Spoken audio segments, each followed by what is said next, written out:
본문 말씀을 중심으로 해서 일어나 걸어가라 그런 제목으로 함께 말씀 나누기를 원합니다. 본문은 예수님께서 유대인들의 명절 때에 예루살렘에를 가셨다고 기록하고 있어요.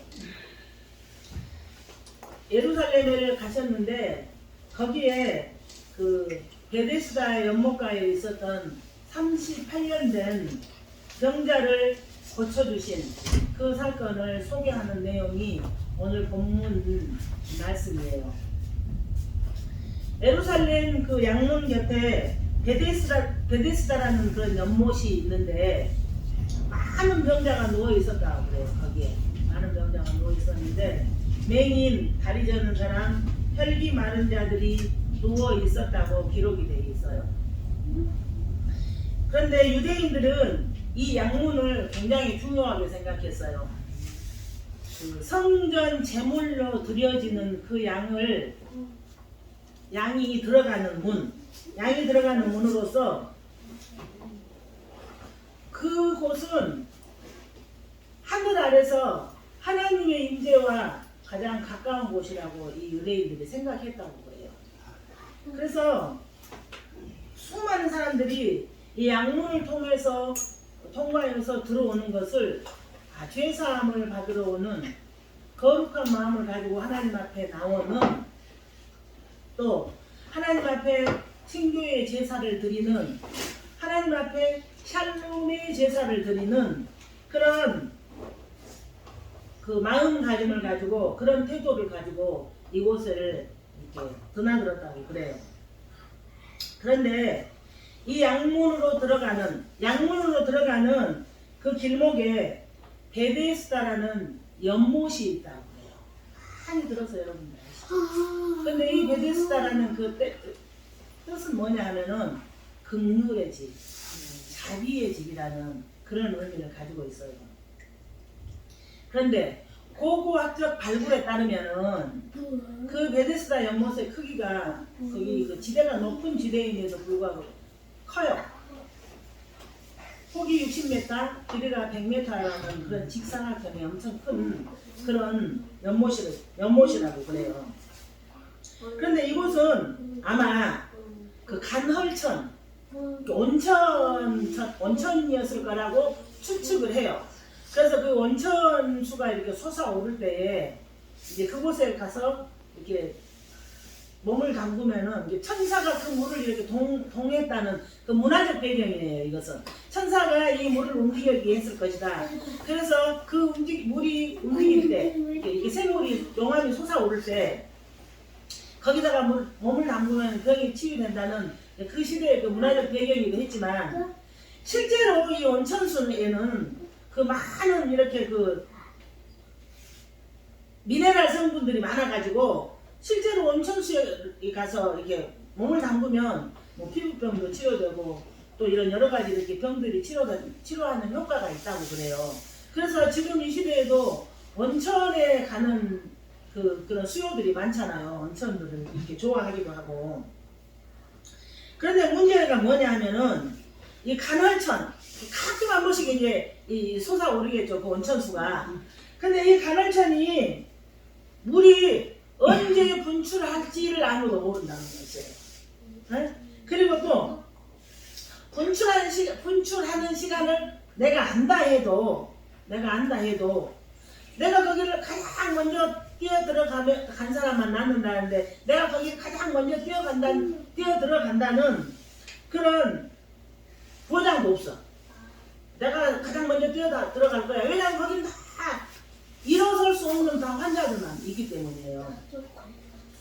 그리고 물이 움직였을 때, 간헐천이 움직였을 때 들어가서 제일 먼저 몸을 담근다 한들 내가 질병이 낫는다는 보장은 더더욱 없는 상태예요. 지금 현실이. 그래서 그 성전이 바로 앞에 있는데 그 성전을 앞두고 이러한 현상이 있는 것입니다. 그런데 왜 이 사람들이 다 여기서 이렇게 있는가? 모세오경에 보면은 질병이 있는 자들은 부정환자들이라고 그래가지고 성전에 들어갈 수 없어. 제사를 드릴 수 없어. 그렇기 때문에 이 부정환자가 돼서 성전에 들어갈 수가 없기 때문에 성전을 바로 앞두고 성전 앞 자비의 집에서 자비가 없는 그런 공고한 상태에 있는 처지예요. 지금 이 부분이 성전 앞 자비의 집에서 자비를 구하고 있는데 그 자비가 아까도 말씀드렸듯이 나에게 임한다는 보장이 없었기 얼마나 고통스럽겠습니까? 그 마음을 우리가 조금 짐작할 수 있죠. 우리가 그렇게 절박한 상황에 있을 때 이것이 어떤 방향으로 이렇게 결정된다는 보장이 없을 때 얼마나 절박했어요. 얼마나 고통스럽겠어요. 그러니까 하나님이 계신 성전에는 들어가 보지도 못하고 감옥이라는 질병이라는 그런 감옥에 갇혀서 고통이라는 그런 감옥에 갇혀서 아무런 소망이 없는 그런 감옥에 갇혀서 그들은 그게 어쩌면 그냥 아무 희망도 없이 그냥 그 자리를 앉아 있었을지도 몰라요. 그런데 이 사람들이 그 예루살렘이라는 곳은 샬롬, 평화의 도시라고 그래요. 평화의 도시. 이 평화의 도시에 인데도 불구하고 그 병자들에게는 평화가 없고 이 자비의 집인데도 불구하고 이 병자들에게는 자비가 없는 그런 현실이에요. 이것이 그 예수님 당시에 베데스다의 연못 안에만 국한되는 이야기일까요? 그렇지 않아요.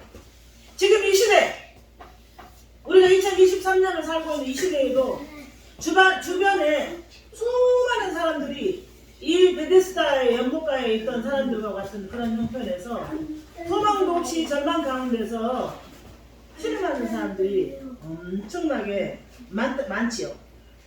그런데 여러분 이런 고통 가운데 이런 절망 가운데 이렇게 지내는 기간이 길어지면 길어질수록 그 기간이 길어지면은 그 혹독한 갈등이 일어나요. 갈등이.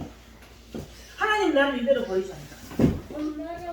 내가 하나님 자녀 맞는가? 내가 어쩌다가 이런 처지에 이렇게 놓여 있는가 하는 굉장한 그런 가슴 아픈 현실에 놓여 있는 사람들이 많다. 그런데 5절에 오늘의 주인공이 나와요. 이 주인공의 이름은 뭐예요? 주인공의 이름을 아십니까? 주인공은 이름이 없습니다. 38년 된 병자예요. 근데 이 주인공의 이름은 이 압도적인 한마디 38년 된 병자예요. 병자. 딱 들어도 숨이 턱 막히는 그런 병자예요. 이 38년이라는 기간은 얼마나 무서운 기간이라는 걸 여러분 아시지 않습니까? 36년 우리가 압제에 당하는 시절을 살았던 그 36년간 그 얼마나 길었습니까? 한 세대가 교체됩니다. 또 여러분 성경에 보면은 모세가 왕궁에서 왕자의 그런 그 훈련을 받은 사람이에요. 그 실력과 모든 면에서 출중한 그 왕궁의 언어를 미디안 광야에 도망가서 40년 있는 동안에 언어를 잃어버려요. 그 화려한 언어를 잃어버려요. 그래서 하나님이 부르셨을 때 나 입술이 들려서 말 못하겠는데요. 그 38년이라는 이 세월은 무서운 세월. 무서운 세월이에요. 무서운 세월. 그런데 이 병자가 38년 동안 병자로서 고생을 했다면 이 병자는 아마 건강했던 자기의 과거를 까마득히 잊어버리고 지금 현재 이렇게 내가 고통당하고 있는 이 현실이 자기가 되어버린 정말 무서운 그런 현실에 지금 놓여 있을 거예요. 그런 생각을 하고 있을 거예요. 그럼 여러분 자비의 집에서 자비를 바라고 있지만 자비의 집에서 소망을 갈구하고 있지만 그 자비와 그 소망이 자기 사건이 되지 못했어요. 이 38년 된 환자는 자기 사건이 되지 못했음에도 불구하고 38년을 아무 소망 없이 그렇게 거의 막바지의 인생이 되어버렸던 것이에요. 그러면 여러분이 혹시 생각하기에 요한복음 5장에 나오는 그 베데스다 연못가에 38년 그 환자 거기까지 멈추면 안 돼요. 거기까지 멈추면 안 돼요. 내가 살아온 70년의 세월, 내가 살아온 75, 4년의 세월, 내가 살아온 그 60년의 세월을 나는 어떤 소망을 가지고 나는 어떤 방향을 설정을 하고 과연 하나님 앞에 합당하게 왔는가. 그럼에도 불구하고 하나님은 오래 참아주셨는데 나의 그 무서운 60년의 세월을 한번 생각해 볼 필요가 있어요. 여러분. 그런데 그 소망 없는 그 사람 앞에 예수님이 나타나요. 예수님이. 소망이신 예수님이 나타나신 것이에요. 여러분, 이 38년 된 병자의 상태는 우리 죄인들의 영적 상태를 그대로 묘사하고 있는 것이에요. 죄인들의 영적 상태는 예수님이 오셔도 일어날 힘이 없어. 죄인들의 영적 상태는 완전히 불가능한 자들이에요. 죽어버렸어요. 죄인들의 영적 상태는. 그럼에도 불구하고 우리 인생 가운데 예수님이 찾아오신 것이에요. 그렇게 소망이 없는 38년 된 그 병자 앞에 예수님이 오셨다니까요. 생명의 주이신 그 예수님이 오셨다니까요. 그런데 그 예수님이 38년 된 환자에게 오셔서 그 환자를 일으키셨어요. 그런데 여러분 잘 들어보세요. 예수님께서 그때 당시 시대적 배경으로 보면은 예루살렘에 오시기라는 게 쉽지 않아요. 우리가 그 사도행전 공부하면서 같이 했잖아요. 예루살렘에는 예수님의 반대파들이 어떻게 했든지 그 예수님을 죽이기 위해서 온갖 모략을 하고 온갖 방법을 찾고 온갖 계략을 하는 그런 사람들이 있는 곳이 이 예루살렘이에요. 이런 위험한 상황에 예수님이 38년 된 그 병자 한 사람을 만나기 위해서 이 예루살렘에 오신 거예요. 그 예수님은 그런 위험을 무릅쓰고 38년 된 병자에게 오셨던 것처럼 생명을 주시고 우리를 찾아오신 것이죠. 죄인인 우리를. 그런데 언제 찾아오셨냐 하면은 38년 동안 병자로 아무 소망이 없을 때 찾아오셨고, 로마서 5장에 보면은 우리가 하나님 앞에서 가장 연약할 때 우리를 찾아오셨고, 우리 하나님 앞에서 하나님과 원수되어 있을 때 그때 우리 예수님이 찾아오셨다는 그런 이야기예요. 그런데 여러분, 주님이 그런 악조건 상황을 뚫고 38년 된 병자를 찾아오셨어요. 이 일이 얼마나 감사한 일이에요. 그런데 우리가 성경 오늘 본문 말씀 6절을 보면은 예수께서 그 누운 것을 보시고 병이 벌써 오랜 줄 아시고 이르시되 내가 낫고자 하느냐? 예수님이 그 38년 된 병자를 보시고 그 사람의 상태를 아셨다는 거예요. 우리 주님은 우리를 주장했기 때문에 우리를 아시는 것이 아니에요. 우리 주님은 우리를 사랑해서 자기 생명을 주신 분이시기 때문에 만세전에 택함받은 예수님과의 생명으로 연합된 자들이기 때문에 우리를 보시고 우리를 다 아셔요. 이렇게 주님은 38년 된 그 병자를 보시고 하신 것처럼 나를, 여러분을 정확하게 알고 계세요. 그 자기의 백성이 왜 가슴속으로 눈물을 흘리면서 살아가고 있는지, 그 자기의 백성이 왜 그렇게 두려워서 떨고 있는지, 그 자기의 백성은 무엇을 필요로 해서 그렇게 갈급해하고 있는지,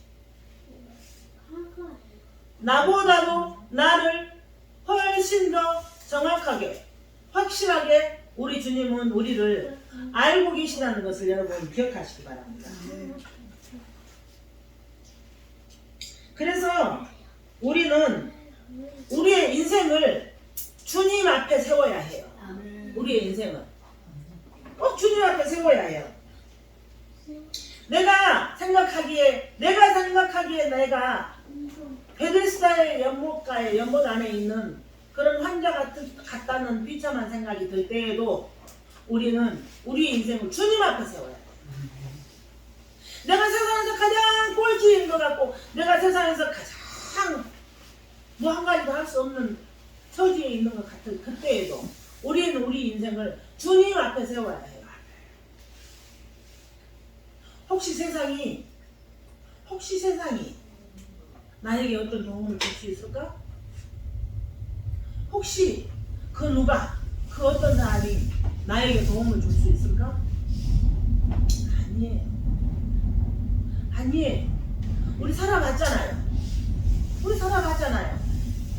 내 몫에 대인 내 십자가, 내 몫에 대인 나의 고통은 고스란히 내가 겪어야 되는 거예요.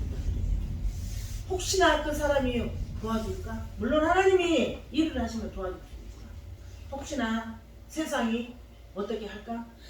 사람 앞에 나를 세우면 안 돼요. 이 악한 세상 앞에 내 자신을 세우면 안 돼요. 예수님이라는 거울 앞에, 하나님이 말씀이라는 그 거울 앞에 나를 세웠을 때, 그 말씀이 나를 해석했을 때, 내가 그 말씀을 통해서 하나님과 만났을 때 모든 것들이 해석이 되는 거예요. 해석. 우리가 똑같은 인생을 살고 있는데 똑같은 문제를 보고서도 해석이 달라서 결과가 달라지는 것이에요. 해석이 달라서 인생을 포기해버리기도 하고, 해석이 달라서 도대체 소망이 없을 것 같은데도 일어서기도 하고, 해석이 달라서 내 이기심을 위해서 다른 사람을 죽이기도 하고, 해석이 달라서 나를 손해보고 다른 사람들을 살리기도 하는, 말씀이라는 그 기준 앞에서 해석이 달라서 결과가 달라지는 것이에요. 어떤 경우라도 주님 앞에 내 자신을 세워야 합니다. 말씀이라는 그 거울 앞에 내 자신을 세우고, 그 말씀이 나를 해석하도록, 그 주님이 나를 해석하도록, 무소부지하신 그 성령님께서 나를 해석하여 나로 하여금 깨닫게 하도록 늘 내 자신을 하나님이라는 말씀이라는 그 거울 앞에 세워야 된다는 말씀. 왜요? 우리는 그 주님 앞에 피할 곳이 없어요. 우리가 피해야 할 것은 예수 그리스도의 십자가고, 우리가 피해야 할 것은 하나님의 그 십자가의 사랑이고, 우리가 피해야 할 것은 완성된 계시인 그 하나님의 말씀이에요. 그런데 내 방법으로 여태껏 살아왔기 때문에 내 방법으로 사는 게 가장 익숙해요. 되시던가요?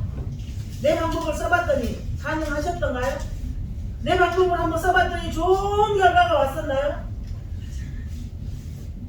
그러니까 우리는 가데스 바네아에서 가나안의 그 어느로 12 정탐꾼을 갔었는데, 12 정탐꾼이 열흘이면 갈 수 있는 거리를 내 방법을 쓰느라고 38년을 간 거예요. 열흘만 걸리면 된다니까요. 근데 38년을 광야에서 고생을 한 거예요. 내 생각에는 내가 보니 예수님이 보니 예수님이 아시고, 예수님이 보고 예수님이 아시고, 예수님이 보시고 예수님이 말씀하시고, 이 사실을 듣지 못한 세상 사람들에게는 말도 안 돼요. 근데 우리는 들었어요? 우리는 믿었어요? 우리는 알아요. 어떤 방법이 열흘 만에 갈 수 있고 어떤 방법이 38년을 걸리는가. 그래서 눈물로 씨를 뿌리는 자가 기쁨으로 다 거두겠다고 성경에서 반드시 약속을 하고 계시는 거죠. 그래서 제가 목회를 하면서 인정에 이끌려서 말을 해야 될 때가 있어요. 그러니까 살다 보면은. 그런데 그럼에도 불구하고 제가 설교할 때 독하게 한다고 그렇게 해서 사람 오겠냐고 저희 목회자들이 그럴 때가 있어요. 그래서 그렇게 해서 사람 오겠냐가 아니고 그렇게 해야 되기 때문에 그렇게 해야 되는 거라고 가고 있긴 한데, 우리는 성경이 그렇다고 그러면 그렇게만 가야 돼요. 그래서 제가 여러분들한테 성경이 이렇습니다 그럼 그렇게 같이 가야 되는 거예요. 손잡고. 우리 보기에는 고통스러운 것 같아요. 우리 보기에는 더디 가는 것 같고, 우리 보기에는 긴가 그럴 수도 있어요. 근데 성경이 그렇다 그러면 그런 거예요. 왜요? 예수님께서 이 베데스다 연못에 38년 된 병자를 보시고 아시고, 예수님께서 이 수복음 지휘교회의 성경을 아시고 보시고 아시고, 우리는 딱 그 안에 붙들려 있기 때문이에요. 그 안에 붙들려 있기 때문에. 여러분, 우리가 주님의 그 거울 앞에, 주님의 말씀 앞에 여러분이 세워주면은, 하나님께서 여러분을 보시고, 하나님께서 우리를 보시고, 하나님께서 해결하는 그 길만 정확해요. 그리고 그 길만 안전해요. 그 길만. 그런데 그 예수님께서 38년 된 병자에게 뭐라고 말씀하셨어요? 내가 낫고자 하느냐? 그렇게 물어봤어요. 네? 그럼 여러분들은 예수님께서 너가 낫고자 하느냐? 그러면 뭐라고 대답하시겠어요? 네! 예수님! 저 낫게 해주세요. 네! 그러실 거 아니에요? 네.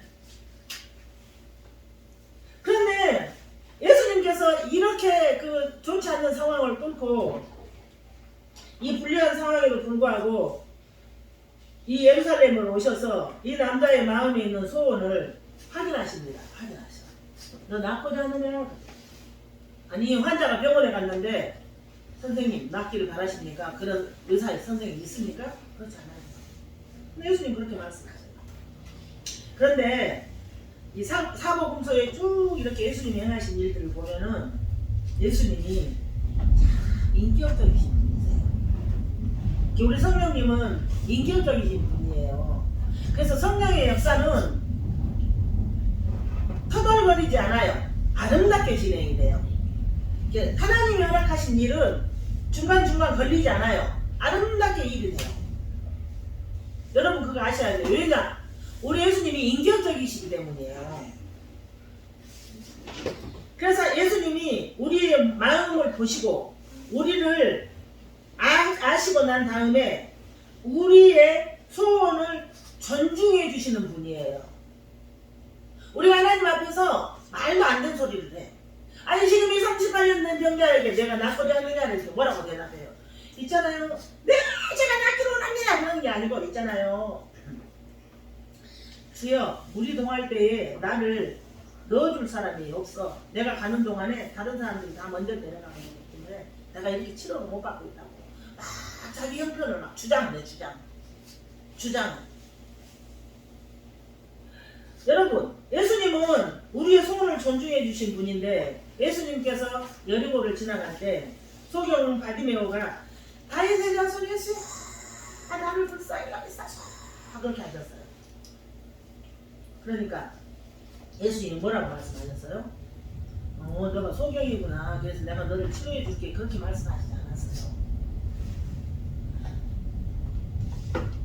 바로 치료해 주지 않고 내가 너에게 무엇을 해주기를 원하느냐 물어보세요. 그렇게 소경 바디메오가 뭐라고 했어요? 네? 제가 보기를 원한다.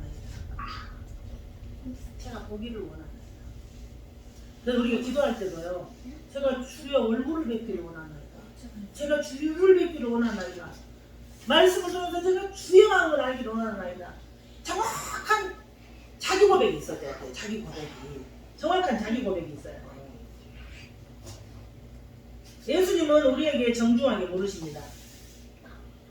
너 정말 병 낫기를 원하느냐? 너 정말 그 우울한 가운데서 벗어나기를 원하느냐? 너 정말 그 정말 절망의 자리에서 벗어나오기를 원하느냐? 너의 그 소원에 진정성이 있느냐를 진심이 무엇인가를 물어보시는 것입니다. 너의 인생이 다 실을 만큼 무게가 있는 그런 소원이냐? 예수님은 그걸 궁금해하신다. 여러분 제가 수없이 설교하면서 예수님은 업신여김을 당하지 않는 분이다. 예수님은 절대 업신여김을 당하지 않는 분이다. 이런 작은 어린 아이들도 우리의 태도에 따라 반응이 다 각각 달라요. 근데 그 하나님은 우리의 마음과 우리의 생각을 살피시는 분. 우리의 믿음의 잣대는, 우리의 믿음의 현실은 어떨 때 가장 정확하냐면 너 혼자 있을 때, 너가 무슨 생각을 하며 너 혼자 있을 때 너가 무슨 행위를 하는가가 우리의 믿음의 행위예요. 강대상에서 말 이렇게 하는 것이 믿음의 행위가 아니에요. 너 인생을 전부 실을 만큼 너의 그 고백에는 진정성이 있느냐를 우리 주님께서 물어보는 것이에요. 그런데 7절에 이 사람이 이 대답이 너무 슬퍼. 이 사람의 대답이 너무너무 슬퍼. 자기 처지를 막 주장을 해. 자기 처지. 자기 형편을 막 주장을 해. 왜 아무도 날 도와주지 않는지. 구구절절히 자기 신세를 이야기하고 있으면서 딱히 이 사람의 고백에서 주님에게 도움을 구하지도 않아. 7절에 우리가 7절의 말씀은 딱히 도움을 구하지 않아. 우리의 상태는요. 우리 기도할 때는 우리 어떻게 해요? 우리는 어떻게 기도해요? 우리가 주님 앞에 간구하는 그 기도는 넋두리가 아니에요. 신세 한탄이 아니에요. 우리의 형편을 구구절절히 주장하는 것이 기도가 아니에요. 우리가 너무나 익숙해졌어요. 나 중심의 기도, 나 중심의 시각, 내 중심의 언어, 내 중심의 태도가 너무너무 익숙해져 있기 때문에 이런 일을 하는데, 여러분 왜 우리가 기도를 아무리 해도 응답이 없고 기도를 하면 할수록 우울해질까요? 왜 기도를 자꾸 했는데 기도할수록 내 내면 세계가 자꾸 뒤처질까요? 이유가 뭘까요? 이유가. 그 이유는 이거예요. 주님 앞에 내 사정만 쏟아놓을 준비를 하고 있어요. 내 형편만 쏟아놓을 준비를 하고 있어요. 이 베데스다의 연못에 있는 38년 된 병자처럼 내 현실을, 내 신세를 주장을 해버려요. 주장을. 그것도 지금 주장을 해버린다니까요. 내 간구만 하나님 앞에 이야기하고 정작 주님이 그래서 너는 그걸 가지고 어떻게 할래? 너는 그게 왜 필요하니? 너는 내가 너에게 그걸 허락하면 너는 그걸 가지고 어떻게 할래? 분명히 말씀하시거든요.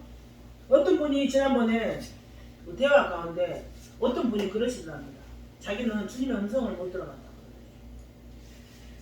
그 이유는 하나예요. 주님의 음성을 못 듣는 하나님의 자녀는 없어요. 왜냐하면 예수님께서 내 양은 나의 음성을 듣는다고 그러셨어요. 그래서 구원받은 주의 백성이 하나님의 음성을 듣지 못하는 경우는 없어요. 그런데 하나님께서 말씀을 하실 때 다양한 방법으로 말씀하세요. 환경으로 말씀하시기도 하시고, 아이를 통해서도 말씀하시기도 하시고, 내 독백을 통해서 주님이 대언을 합니다. 그런데 온통 관심이 나에게만 했어. 내 것, 내가 우상이 되어버리니까 예수님의 음성을 듣지를 못해. 그러니까 기도하면 재미가 없어. 그러니까 기도하기 싫어. 자꾸 피폐해지는 것이에요. 기도를 하면서 최고의 경지가 어떤 분이 이야기하는데, 우리가 기도하다 보면 아무것도 소리 잡히는 거 없고 아무것도 눈에 보이는 거 없고 달라지는 환경이 없는데 그 주님의 은혜가 너무 감사해서 그 주님의 은혜가 너무 기뻐서 막 뛰어다니면서 춤을 추고 싶을 때가 있어요. 그쵸? 네. 근데 우리가 이제 그런 훈련을 받지, 그런 것에 대한 이제 이렇게 선명한 훈련들이 안 돼가지고 또 절제하기도 하고 그 기쁨 가지고 한동안 살기도 하고 그러는데 그게 최고의 경지라는 거예요. 기도의 가운데. 이 베데스다 연못에 있는 그 환자가 치료받는 데만 집중이 되어가지고 예수님 나도 베데스다 연못에 있는 38년 된 병자처럼 치유해 주세요.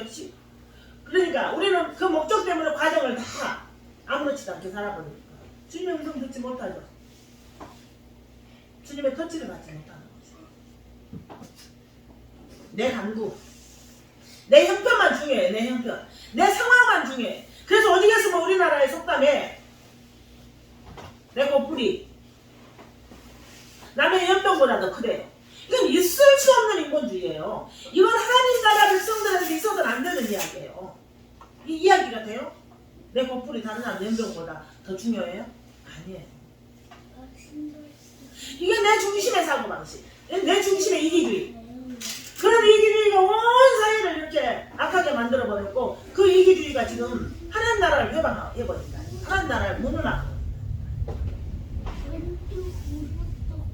그래서 여러분, 우리 주님께서 이렇게 물어보세요. 항상 넌 그게 왜 필요하니? 그게 너 진심이냐? 하다못해 청소할 때도 말씀하신다니까요. 그럴 때 대답할 수 있는, 믿음의 대답을 할 수 있는 자세가 돼 있지 않기 때문에 교제가 안 되는 것입니다. 믿음의 자세를 공부해서 합니까?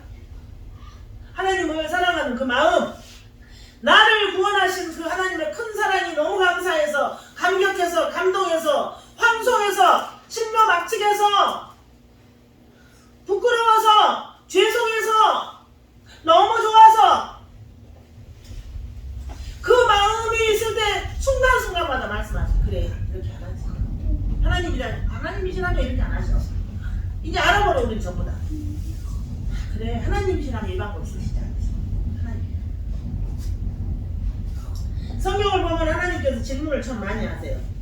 아담아, 내가 어디 있느냐? 하나님 모르셔서 물어보시는 거 아니잖아요. 네? 하나님 모르셔서 물어보는 거 아니잖아요. 사무엘이 사울을 찾아갔어요. 분명히 하나님께서 아말렉을 진멸하라고 그랬어요. 어린 아이까지 다 진멸하라고. 아니, 양과 염소 엄청 많은 것이었어. 아니, 이 양과 염소가 이게 다 뭐냐? 이 동물들이 이게 뭐냐? 몰라서 물어보는 것이에요? 몰라서 물어보지 않았어요. 근데 거짓말이에요. 하나님 앞에 제사 드리기 위해서 좋은 것을 인정하는 거예요. 우리예요, 그게. 여러분, 제가 이렇게 일상을 살면서 그게 참 보여지더라고요. 이제 그게 우리가 세월 살아오면서 열리는 것 같아요. 어떤 사람이 저질러버린 엄청난 그런 죄악을 하나님도 아시고 세상 사람이 다 알아. 그러면 그 실수한 그 사람, 죄악을 저지른 그 사람이 입이 10개라도 한 말이 없어야 맞아. 그렇습니다. 제가 죽을 죄인입니다. 그렇습니다. 제가 이런 상태입니다. 그런데 어쩌면 이렇게 변명을 할까요? 기회만 되면 변명을 하는, 기회만 되면. 아니, 기회만 되면 변명을 하는 것이 깜짝 놀랐어요. 우와. 근데 우리 하나님은, 사람은 우와 그런데 하나님은 참아주세요. 근데 언제까지 참으실지는 모르겠을 참아주세요. 하나님은 예수님께서 38년 된 병자에게 그의 진심이 무엇인지를, 그 원하는 것이 무엇인지를 고백받기를 원했어요. 고백받기를. 그런데 38년 된 병자가 그런 대답을 했음에도 불구하고 예수님께서 8절, 예수께서 이르시되 일어나 내 자리를 들고 걸어가라 하시니 그 사람이 곧 나아서 자리를 들고 걸어가니라. 이날은 안식일이니 그것은 다음 시간에 제가 다룰 거예요.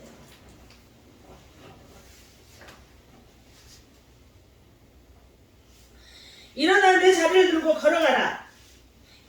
이 말씀이 주님께서 여러분들에게 하시는 음성으로 좀 들으셨으면 좋겠습니다. 일어나 내 자리를 들고 걸어가라. 이 말씀이 여러분을 향한 하나님의 축복의 메시지 선언으로 좀 들리셨으면 간절히 제가 축복합니다. 일어나라. 내 아들아, 자기 연면에서 일어나라. 내 아들아, 그 우울증에서 일어나라. 내 아들아, 그 질병에서 일어나라. 내 아들아, 그 고난에서 일어나라. 그 신세한탄에서 일어나. 그 불순종의 자리에서 일어나라. 하나님의 그 전능자, 그 하나님의 세계를 좀 바라봐라. 일어나서. 그러면 여러분, 끝없이 추락하고 있는 그 절망에서 일어나라는 거예요. 여러분들한테 끝없이 추락하고 있는 그 절망에서 일어나. 살 길이 분명히 있다. 하나님 그렇게 부르시는 건데 언젠가 우리 동하면은 치료 받으시겠죠? 아니라는 거예요. 언젠가 기회가 오면 되겠죠? 아니라는 거예요. 성경은 아니라는 것이에요. 언젠가 때가 오면 하겠지. 그러지 말라는 것이에요. 성경은. 그렇게 이야기하지 말고 오늘 일어나. 지금 이 순간 일어나. 지금 이 순간이다. 지금이 은혜 받을 때요. 지금이 구원 받을 때라는 거예요. 지금이. 하나님 나라의 영적 시제는 지금이에요. 지금 이 순간. 두 번째 보면은 내 자리를 들고 일어나라 그래요. 내 자리를 들고. 너의 자리는 그곳이 아니야. 너의 자리는 베데스다의 연못에 38년 된 누워있는 상태로 그 자리가 아니다. 그 자리를 들고 일어나라. 너 자리는 그것이 아니다. 이 사람이 38년 동안 무엇을 반복했을까? 여러분 한 번만 상상을 해보세요. 물이 동할 때 사람들이 우르르 물이 동한다고 누군가가 다 움직였을 거 아니에요. 그럴 때 이 사람은 굴러서라도 갔을 것이고 기어서라도 아마 갔을 것이에요. 그러고 가서 자기가 처음 간 사람이 아니기 때문에 다시 자기 자리로 돌아와야 됐을 거예요. 38년 된 병자의 자리로 기어서 와야 했고 굴러서 와야 했을 것이에요. 근데 그 자리가 내 자리가 아니다. 너 그 자리 들고 일어나라는 것이에요. 사람이요, 고난이 너무 길어져 버리면, 병이 너무 길어져 버리면, 아까 제가 말씀드렸잖아요. 38년이라는 세월은, 40년이라는 세월은 화려한 왕궁에서의 그 언어와 실력을 잃어버리는 무서운 기간이다. 우리가 너무 오랫동안 고난이 오고 있고 너무 오랫동안 우리가 진체에 있다 보면은 실제로 우리의 응답이 와도 실제로 행복이 우리 눈앞에 보여도 그것을 잡을 수가 없답니다. 붙잡을 수 있는 힘이 없어진답니다. 그게 우리 사람이 살고 있는 이 세계의 이야기예요. 그런데 우리 주님께서는 그 자리 너 자리 아니야. 일어나. 너 자리를 들고 일어나. 38년 된 병자가 굴러다니면서 기어다니면서 겪었을 고통. 우리가 사람들한테 말할 수 없어서 속으로 눈물을 삼키며 기도했던 그런 고통. 그 하나님의 때가 이르네. 자리를 들고 일어나. 자리를 들고 일어나라는 거예요. 자리를 들고. 그래서 성경을 읽어야 되는 이유예요. 일어나라. 내 자리를 들고 걸어가라. 너 자리를 들고 걸어라. 그러면 이 성경이 대문짝만 하나 커져서 맞아, 나 일어나야 돼. 나 여기서 이 슬픔의 자리에서, 이 눈물의 자리에서, 이 고통의 자리에서, 이 소망 없는 것 같은 자리에서, 이 질병의 자리에서 나 일어날 거야. 그래서 성경을 우리가 읽어야 된다는 것이에요, 여러분. 아무도 도와주는 사람도 없이 굴러서라도 기어서라도 그 물이 동한 데를 가야 했어. 38년 기어가고 굴러다녔지만 다시는 이곳에 오지 않을 거야. 그 뜻이에요. 너의 자리를 들고 일어나라는 것은 다시는 너희 자리에 오지 않을 거야. 기어서 오지 않을 거야. 굴러서 오지 않을 거야. 여러분, 저는 이 예수님의 이 본문의 선언이 어마어마한 축복의 말씀이라고 생각합니다. 어마어마. 옛날에 우리 일어나 걸어가라, 우리 그 찬양 옛날에 풍이할 때 부르면서 얼마나 울었어요. 우리 얼마나 울었어요. 한번 생각해 보세요. 그 복음성가 그거 부르면서 하나 울었어요. 그래, 나 일어나야지. 나 일어나서 내 삶을 감당해야지. 그래, 나 일어나야지. 나 일어나야지. 내 아이들. 그래, 나 또 예수님 선장 또 일어나야지. 우리 얼마나 우리 울면서 그런 고백을 했어요.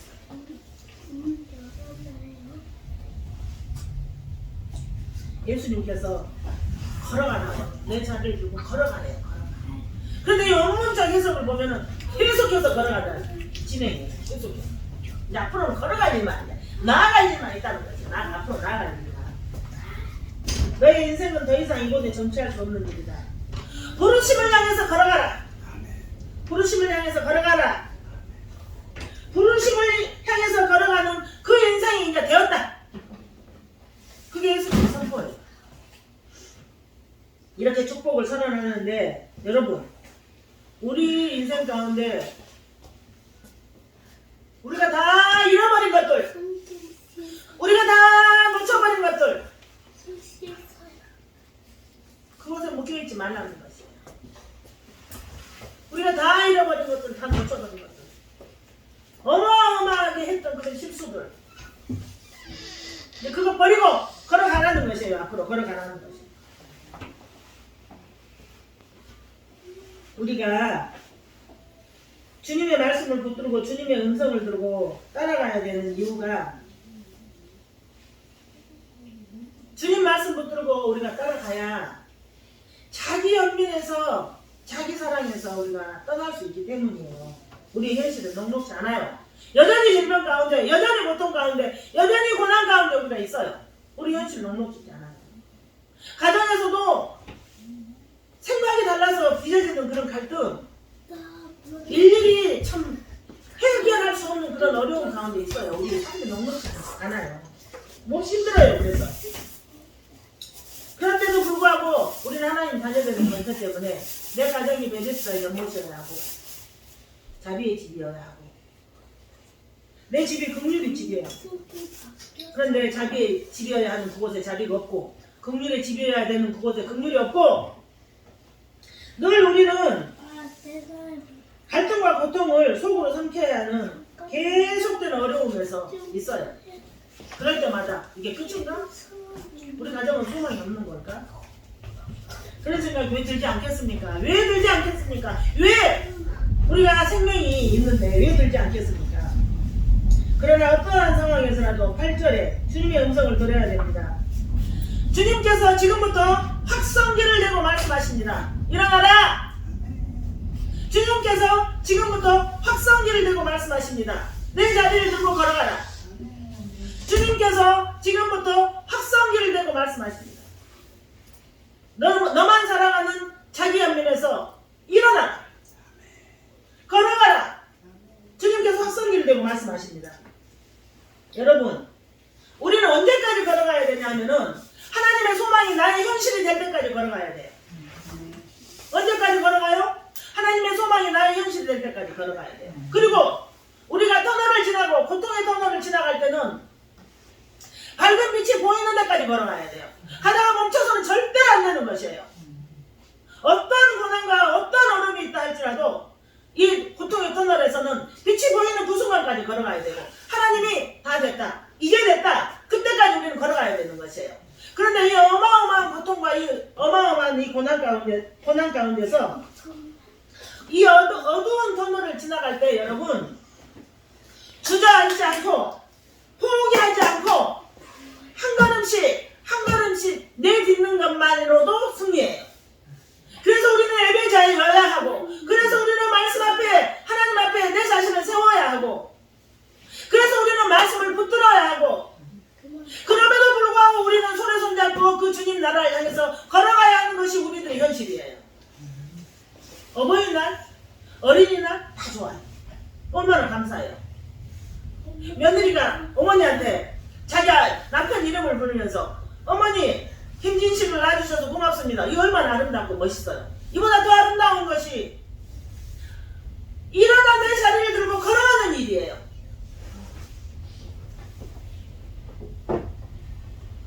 여러분, 하나님의 간절한 소원은 하나님의 자녀가 일어나는 것이에요. 하나님의 간절한 소원은 그 하나님의 자녀가 그 말도 안 되는 포기의 자리에, 절망의 자리에, 자기 연민의 자리에서 그 자리를 들고 일어나는 것이에요.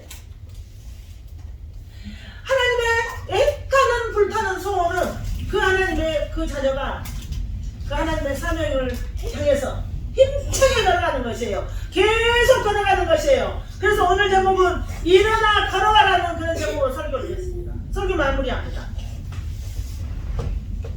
주님의 말씀 들으면 힘이 납니다. 주님의 말씀 읽으면 힘이 납니다. 그래서 하나님 말씀에 인해서 힘이 나서 주의 사명 감당 잘하게 해주시옵소서라고 우리 주님 성을 세 분 부르고 우리 주님 앞에 기도합니다.